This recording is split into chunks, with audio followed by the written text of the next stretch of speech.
কার ভূমি সংক্রান্ত সমস্যা সমঝোতার ভিত্তিতে স্থায়ী সমাধানের দাবিতে আজকে এই কুমিল্লার বৃহত্তর কুমিল্লার পদুয়ার বাজার বিশ্ব রোড এই এলাকা জনবহুল এলাকা, এই এলাকা একটা মানববন্ধন চলছে। এই মানববন্ধন থেকে এই অঞ্চলের 13 গ্রামের মানুষের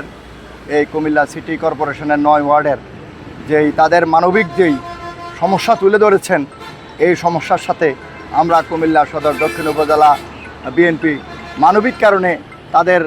এই স্থায়ী সমাধানের জন্য সমঝোতার ভিত্তিতে আমরা তাদের এই দাবিকে সমর্থন জানাই। কারণ এই অঞ্চলের কীর্তিমান পুরুষ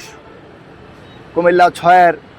আমাদের মাননীয় সংসদ সদস্য জননেতা মনিরুল হক চৌধুরী দীর্ঘদিন যাবৎ এই জাতীয় মানবিক সমস্যা বিভিন্ন কার্যক্রমে উনি মানুষের পক্ষে কাজ করে যাচ্ছেন। এই সমস্যা সমাধানের জন্য উনি অত্যন্ত আগ্রহী এবং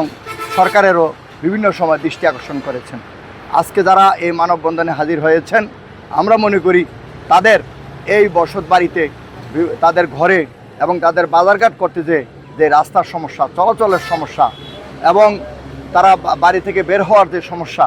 সব কিছু মিলিয়ে এই এলাকার মানুষ যেরকম দেখছে, এই লাইভের মাধ্যমে সারা বাংলাদেশের লোকজনও দেখছে এবং এটা যারা বিভিন্ন স্থানে এই জায়গা নিয়ে সমস্যা এবং বিভিন্ন ধরনের কাজকর্মে ব্যস্ততা আছে, তারাও সবাই অবহিত আছে। এই মানবিক সমস্যার সমাধানের জন্য সমঝোতার ভিত্তিতে আমরা বাংলাদেশের যে বর্তমান মাননীয় প্রধানমন্ত্রী, যিনি জনগণের নির্বাচিত সরকার, সারা দেশ বিদেশে সমাদৃত, এই সরকারও মনে করে এই মানবিক সমস্যা